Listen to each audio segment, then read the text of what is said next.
દર્શક મિત્રો, મહામંથન મંતવ્ય ન્યૂઝમાં આપનું સ્વાગત છે। 2016માં પાટીદાર અનામત આંદોલન સમયે જે પાટીદાર સમાજ પર અત્યાચાર કરવામાં આવ્યા હતા, જે તે સમયે ગોળીબાર કરવામાં આવ્યો હતો, તે બાબતને લઈને વિસાવદરના ધારાસભ્ય ગોપાલ ઇટાલિયાએ ગાંધીનગરમાં મોટો ઘટસ્ફોટ કર્યો છે। સૌપ્રથમ તો તેમણે પાટીદાર અનામત આંદોલન શું કામ થયું હતું તેને લઈને વાત કરી કે પાટીદાર સમાજમાં જે રહેલા લોકો છે તેમને મુખ્ય ધારામાં લાવી શકાય, તેમને અનામત મળે તેવા ઉદ્દેશ્ય સાથે આ આંદોલનની શરૂઆત થઈ હતી। સરકાર સામે બાયો પાટીદાર સમાજે જે તે સમય ચડાવી શાંતિપૂર્વક બધું ચાલી રહ્યું હતું। ત્યારબાદ જીએમડીસીમાં એકાએક ઓર્ડર થાય છે ને ગોળીબાર થાય છે, જેમાં 14 પાટીદાર યુવાનો આમાં શહીદ થયા હતા। ત્યારે આ બાબતે કોની ભૂમિકા હતી આ ફાયરિંગ કરાવવામાં, તેને લઈને ગોપાલ ઇટાલિયા શું કહી રહ્યા છે તે સાંભળો। એક દશક પહેલા વર્ષ 2015માં ગુજરાતભરના પાટીદાર સમાજના યુવાનોએ પોતાની પીડા અને પોતાની માંગણીઓ સરકાર સુધી પહોંચાડવા માટે પાટીદાર અનામત આંદોલનના નામથી એક આંદોલન કર્યું। સમાજના મારા સહિત લાખો કરોડો યુવાનોની એવી માંગણી હતી કે પાટીદાર સમાજના પાછળ રહી ગયેલા આર્થિક રીતે અને ગ્રામ્ય વિસ્તારોમાં રહેતા યુવાનો યુવતીઓને શિક્ષણ અને રોજગારની તકોમાં અન્યાય થઈ રહ્યો છે અને માટે પાટીદાર સમાજને અનામત આપવા બાબતે કંઈક વિચારવું જોઈએ। આવી માંગણી સાથે પાટીદાર અનામત આંદોલનની શરૂઆત થઈ। હજારો યુવાનો સ્વયંભૂ આ આંદોલનમાં જોડાયા અને શાંતિપૂર્ણ રીતે મહિનાઓ સુધી રેલીઓ, સભા, સરઘસ આ બધું નીકળ્યું। કોઈ પણ જાતની હિંસા નહીં, કોઈ પણ જાતનો ઉશ્કેરાટ નહીં, માત્ર પોતાની વ્યાજબી વાત વ્યાજબી રીતે શાંતિપૂર્ણ રીતે સરકાર સુધી પહોંચાડવામાં આવતી હતી અને જીએમડીસી ગ્રાઉન્ડ ઉપર એક વિશાળ જનસભાનું આયોજન કરવામાં આવ્યું હતું અને આ સભાની અંદર શાંતિપૂર્ણ રીતે કરોડો લોકો પાટીદાર સમાજના જોડાયા અને આ શાંતિપૂર્ણ સભા પૂરી પણ થઈ। શાંતિપૂર્ણ રીતે પૂરી થયેલી સભામાંથી લોકો જ્યારે પાછા જતા હતા, પાટીદાર સમાજના આગેવાનો, યુવાનો, વડીલો, ત્યારે એમની ઉપર લાઠીચાર્જ કરવામાં આવ્યો। જીએમડીસી ગ્રાઉન્ડ ઉપર લાઠીચાર્જ પછી ગોળીબાર કરવામાં આવ્યો અને 14 જેટલા પાટીદાર સમાજના નિર્દોષ વ્યક્તિઓને ગોળીઓ મારી દેવામાં આવી। ગુજરાતના ઇતિહાસની સૌથી કલંકિત ઘટના આ પાટીદાર આંદોલન દરમિયાન ગોળીઓ મારી એ ઘટના બની છે। સરકાર ઉઠીને ગોળીઓ કેવી રીતે મારી શકે? આ કોઈ અંગ્રેજો નથી, આ કોઈ ભારત પાકિસ્તાનનું યુદ્ધ નથી, આ આપણા જ દેશના, આપણા જ રાજ્યના, આપણા જ પોતાના યુવાનો છે, જે યુવાનો ક્યારેક ભાજપ માટે ચૂંટણીઓમાં કામ કરતા હતા, ભાજપનો પ્રચાર કરતા હતા, બૂથમાં બેસતા હતા। એવા જ લોકો ઉપર ભાજપની સરકારે ગોળીઓ ચલાવી, જાણે કે બે દેશ વચ્ચે યુદ્ધ થઈ ગયું હોય। એ વખતના નેતા, હાલના ભાજપના ધારાસભ્ય હાર્દિક પટેલ સહિત હાલના ભાજપમાં જોડાયેલા બધા જ આંદોલનકારીઓએ એક સ્વરે એવું કહેતા હતા કે જનરલ ડાયરના ઈશારે આ ગોળીબાર કરવામાં આવ્યો છે। મુખ્યમંત્રી આનંદીબેન હતા, નીતિનભાઈ હતા અને સમાજ એવું માનતો હતો કે કદાચ સમાજના નાતે મુખ્યમંત્રી કે નાયબ મુખ્યમંત્રી આવું કામ ન કરે, કંઈ પણ ઘટના બને, પણ સમાજના દીકરા દીકરીઓ ઉપર ગોળી ચલાવવાનું કામ નીતિનભાઈ કે આનંદીબેન કરે નહીં, આવું માન્યતા એ વખતે હતી। અને આજે 10 વર્ષ પછી નીતિનભાઈ પટેલે એ વાતનો ખુલાસો કર્યો છે। નીતિનભાઈ અમારા સમાજના પીઢ આગેવાન છે, અમારા સમાજના નેતા છે, એમણે અમારા સમાજને ખૂબ નેતૃત્વ પૂરું પાડ્યું છે। પહેલા તો હું એમનો આભાર માનીશ કે કંઈ વાંધો નહીં, મોડા તો મોડા, પણ સત્ય કબૂલ્યું અને સત્ય સમાજની સામે મૂક્યું, એ બદલ નીતિનભાઈ સાહેબને હું આભાર માનીશ કે સત્ય તો સત્ય છે। 10 વર્ષ વહેલા કે 10 વર્ષ મોડા લોકો સમક્ષ આવ્યું કે આ ગોળીઓ મારવાનો આદેશ દિલ્હીના જનરલ ડાયરે કરેલો। હાર્દિક પટેલ એ વખતે ખૂબ કહેતા હતા અને તમામ આંદોલનકારીઓ કહેતા હતા કે જનરલ ડાયરના ઈશારે આ ગોળીઓ મારવામાં આવી। આ જનરલ ડાયર કોણ? 10 વર્ષે હજુ પાટીદાર સમાજને અને ગુજરાતને આનો જવાબ કેમ નથી મળ્યો? નીતિનભાઈ પટેલ પાસે આજે જવાબ નથી, આનંદીબેન પટેલ પાસે જવાબ નથી કે જનરલ ડાયર કોણ? કયા જનરલ ડાયરે પટેલના દીકરા ઉપર ગોળીઓ ચલાવવાનો આદેશ આપ્યો? હું આજે આખા ગુજરાતના પટેલ સમાજને વિનંતી કરું છું કે આ જનરલ ડાયરને ઓળખો। એ વખતે મુખ્યમંત્રીને ખબર નહીં, નાયબ મુખ્યમંત્રીને ખબર નહીં, ગૃહમંત્રીને કદાચ ખબર નહીં, તો મુખ્યમંત્રીની જાણ બહાર પોલીસ ઇન્સ્પેક્ટર કે એસપી કે આઈજીની હિંમત છે ગોળીઓ ચલાવવાની? તો એનો અર્થ એમ થયો કે પટેલ સમાજના મતના આધારે બનેલી ભાજપની સરકારમાં રહેલા એક જનરલ ડાયરે પટેલો ઉપર ગોળીઓ ચલાવવાનો આદેશ આપ્યો. આ જનરલ ડાયરને સજા કોણ આપશે? આ જનરલ ડાયરને કોણ પકડશે? આ સવાલ આજે પટેલોના મનમાં છે, એક પીડા છે.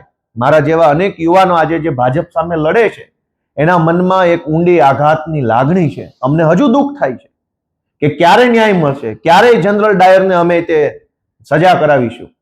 આજે અનેક યુવાનો એ પોતે એક મનની અંદર એક આક્રોશ લઈને ફરે છે. અને જો સમાજની માંગણી વ્યાજબી હતી, સમાજનો મુદ્દો વ્યાજબી હતો, તો સરકારે એ વાત માનવી તો પડી જ. પણ પાટીદાર અનામત આંદોલનનો હાથો બનાવી, ઉપયોગ કરી, એની અંદર ષડયંત્રો કરી કોઈ જનરલ ડાયરે એ વખતની સરકાર ઉથલાવવાનું કામ કર્યું હોય એવું મારું માનવું છે. એટલે જનરલ ડાયરે નિર્દોષ યુવાનોને ગોળીઓ મરાવી, જનરલ ડાયરે પાટીદાર અનામત આંદોલનનો દુરુપયોગ કર્યો અને આ જનરલ ડાયરે આખા ગુજરાતને ડિસ્ટેબિલાઇઝ કરવા માટેનું કામ કર્યું છે. એ ગુજરાતની જનતા હવે જાણી ચૂકી છે. નીતિનભાઈએ કાલે કબૂલ્યું પોતાના ઇન્ટરવ્યુમાં જાહેરમાં કે નીતિનભાઈએ એસપીને ફોન કર્યો તો એસપી એમની વાત માનતા નહોતા. એસપીની આવી ઓકાત, એસપીની આ હિંમત કે સરકારના નાયબ મુખ્યમંત્રીને પણ ગાંઠે નહીં. એનો અર્થ એમ થયો કે આ સરકાર એ વખતે પણ અને ત્યારથી લઈને આજ સુધી ખાલી કહેવા પૂરતા નામના મોહરાઓ જ છે. જો નાયબ મુખ્યમંત્રી, મુખ્યમંત્રીઓને ખબર ના હોય ને ગોળીઓ છૂટતી હોય, જાણે કે યુદ્ધ થઈ ગયું હોય એમ, તોપું ને ટેન્કુ ફૂટતી હોય, તો મુખ્યમંત્રી, નાયબ મુખ્યમંત્રી શું કામના? અને હું માનું છું કે 2015માં જ નહીં, આજે ગુજરાતની પરિસ્થિતિ એ છે કે સરકારમાં બેઠેલા માણસો તો ખાલી નામના છે, અસલી સરકાર તો જનરલ ડાયર ચલાવે. આ જનરલ ડાયર આજે પણ ગુજરાતની સરકારમાં હસ્તક્ષેપ કરે છે. ગુજરાતના ટ્રાન્સફર, પોસ્ટિંગ, મોટા મોટા નિર્ણયો, પ્રોજેક્ટની વાતો, બધી બાબતોની અંદર જનરલ ડાયર ઇન્ટરફિયર કરે છે. એટલે આ જનરલ ડાયરને ગુજરાતની સૌ જનતા ઓળખે, પાટીદાર સમાજ ઓળખે અને પાટીદાર અનામત આંદોલન સમિતિ સાથે જોડાયેલા સૌ યુવાનો આ જનરલ ડાયરને ઓળખે એવી હું તો વિનંતી કરું છું. આજે પણ અમારા બધાના મનમાંથી જે યુવાનો પાટીદાર અનામત આંદોલન સાથે જોડાયા હતા એ યુવાનોના મનમાંથી આજે પણ એ વાતનું દુઃખ ઓછું નથી થયું. હું તો ત્યાં સુધી માનું છું કે ભાજપમાં જોડાયેલા લોકોના મનમાં પણ કદાચ જનરલ ડાયરને એક વખત સજા કરાવવાનો સહેજ અંદર મનમાં ખ્યાલ હોઈ શકે. અંતે તો બધા સમાજના માણસો છે, સમાજ માટે લડ્યા છે, કામ કર્યું છે. કોઈ મજબૂરીમાં, કોઈ સંજોગોમાં જનરલ ડાયરના ચરણે થવું પડ્યું. પણ આ જનરલ ડાયર ખૂની, હિંસક માણસ, ગોળીઓ કરાવનારા માણસને સજા અપાવવા માટે અમે બધા હજુ બેઠા છીએ. અમને પૂરો વિશ્વાસ છે કે ઈશ્વર અમને શક્તિ આપશે, અમારો સમાજ અમને એક વખત સાથ આપશે અને જેણે ગોળીઓ મારી છે એ જનરલ ડાયરને જીવતે જીવ એક વખત અમે સજા અપાવવાનું કામ કરશું. જનરલ ડાયરને આખું ગુજરાત ઓળખે છે. હાર્દિક પટેલે પોતે જ પોતાના શબ્દોથી કીધેલું છે ભાજપના ધારાસભ્ય જનરલ ડાયર કોણ છે. હાર્દિક પટેલ જ્યારે ભાજપમાં નહોતા ત્યારે એને સ્પષ્ટ નામ જોગ કીધું છે કે જનરલ ડાયર કોણ છે. એ પોતે ઓળખે છે. આજે એ જનરલ ડાયરની સાથે છે એ વાત અલગ છે, પણ જનરલ ડાયર જેને ગોળીઓ મરાવી છે એને આખું ગુજરાત ઓળખે છે. અમે એને હાર્દિક ક્યાં અલગ હતા આંદોલનમાં? વાત તો ત્યારની છે. જનરલ ડાયર આજે છે અહીંયા ગુજરાતમાં જ છે. સારા માણસોના નામ લેવાના હોય, જનરલ ડાયરોના નામ ના લેવાના હોય. જે દિવસે અમારી સરકાર બની ત્યારે ખુલ્લેઆમ સજા કરશું ત્યારે તમે જોશો કે આ જનરલ ડાયર હતો. કોઈ સત્તામાં એવડી મોટી તાકાત નથી કે લોકોને અન્યાય કરી શકે. ક્ષણિક ઘડીક થોડોક સમય માટે આજ એનો સમય છે, એને ગોળીઓ મારી. કાલ અમારી સરકાર આવશે, જનરલ ડાયરને બતાવશું કે સત્તામાં તાકાત નથી, તાકાત જનતામાં છે. જનતા અમને આશીર્વાદ આપશે, અમારો સમાજ, અમારો પટેલ સમાજ અમને આશીર્વાદ આપે, તે દિવસે જનરલ ડાયરને અમે સીધો કરશું. માઇન્ડલી તમે ઓબ્ઝર્વ કરો તો એ પાટીદાર સમાજને એક રીતે ઉશ્કેરવાનો પ્રયત્ન 10 વર્ષ પછી ફરી એક વખત કરવામાં આવી રહ્યો હોય એવું માઇન્ડલી ઓબ્ઝર્વેશન લાગે છે. એના પછી તમારું આ પ્રકારનું નિવેદન છે, એટલે તમે અને નીતિનભાઈ બંને એક સાથે ઉશ્કેરવાનો પ્રયત્ન કરો છો સમાજને કે શું? સમાજ ભણેલ ગણેલ છે, સમાજ બુદ્ધિશાળી છે, સમાજ ચિંતન મનન કરતો સમાજ છે. એટલે કઈ હું કહું ને ઉશ્કેરાઈ જાય એવો સમાજ નથી. ગુજરાતનું નેતૃત્વ કરનારો પીઠ મોભી સમાજ અમારો સમાજ છે. હું કઈ બે શબ્દો બોલું ને આખો સમાજ ઉશ્કેરાઈ જાય, એનો અર્થ એ છે કે સમાજની વિચારવાની ક્ષમતા ઉપર પ્રશ્ન ઉભો કરો છો. સમાજ ખૂબ સંયમી છે. સમાજે ગુજરાત આખાનું વર્ષોથી નેતૃત્વ કર્યું છે. ગુજરાતને ઘડવાનું, ગુજરાતને આગળ લઈ જવાનું, ગુજરાતની એક એક વ્યવસ્થાના પાયામાં પટેલ સમાજનું યોગદાન છે. આવો પીઠ મોભી અને સંયમી સમાજ મારા 4 શબ્દોથી કે નીતિનભાઈના 4 શબ્દોથી ઉશ્કેરાઈ જાય એવું કાંઈ બને નહીં. વાત એમ છે કે સત્ય બહાર આવ્યું છે. જે મુદ્દો હાર્દિક પટેલ, અલ્પેશ કથિરિયા, ગોપાલભાઈ ઇટાલિયા, વરુણ પટેલ આ લોકો 2015માં કહી રહ્યા હતા કે જનરલ ડાયરે ગોળીઓ મરાવી છે, જનરલ ડાયરના ઈશારે હિંસા થઈ છે, જનરલ ડાયરે સરકાર ઉથલાવવા માટે આ ષડયંત્ર કર્યું છે, એવું અમે 10 વર્ષ પહેલા કહેતા હતા. જે વાત 10 વર્ષ પહેલા અમે કીધી એ વાત 10 વર્ષ પછી ઈ વખતના નાયબ મુખ્યમંત્રી નીતિનભાઈએ કીધી છે.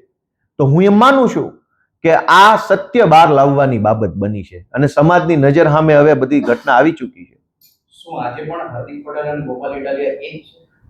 સમાજના નાતે તો એક જ રહેવાના છે. કોઈ પણ માણસ હોય, જ્ઞાતિથી મોટો કોણ છે? સમાજથી મોટું તો કોઈ બનવાનું નથી. ધારાસભ્ય બની જાય કે મંત્રી બને શું ફરક પડે? સમાજના નામે દરેક માણસ સમાજ સાથે રહેતો હોય છે. હું અમારા સમાજ સાથે છું, ગુજરાતના લોકો સાથે છું અને જ્યાં કઈ સમાજનો વિષય હશે ત્યાં અમે બોલશું. અમે કોઈ જનરલ ડાયરથી કઈ ડરી જવા વાળા માણસો નથી. અમે તો લડનારા માણસો છીએ. Okay, thank you. જે આપણે સાંભળ્યા હતા વિસાવદરના ધારાસભ્ય ગોપાલ ઇટાલિયા, તેમણે કહ્યું કે દિલ્હીના એક નેતા દ્વારા આ આદેશ છોડવામાં આવ્યો હતો, પરંતુ તેમણે નામ લીધું નથી. આના જ કારણે હવે મામલો ગરમાયો છે. કોણ આ નેતા છે તેને લઈને પણ સવાલ ઉઠ્યા છે. પણ ગોપાલ ઇટાલિયાએ ફરી પાટીદાર અનામત આંદોલન વિશેની વાત કરતા નવો મુદ્દો છંછેડ્યો છે. દર્શક મિત્ર, આવા જ વિડીયો જોવા માટે મહામંથન મંતવ્ય ન્યૂઝ જોતા રહો, લાઈક કરો અને વધુમાં વધુ શેર કરો.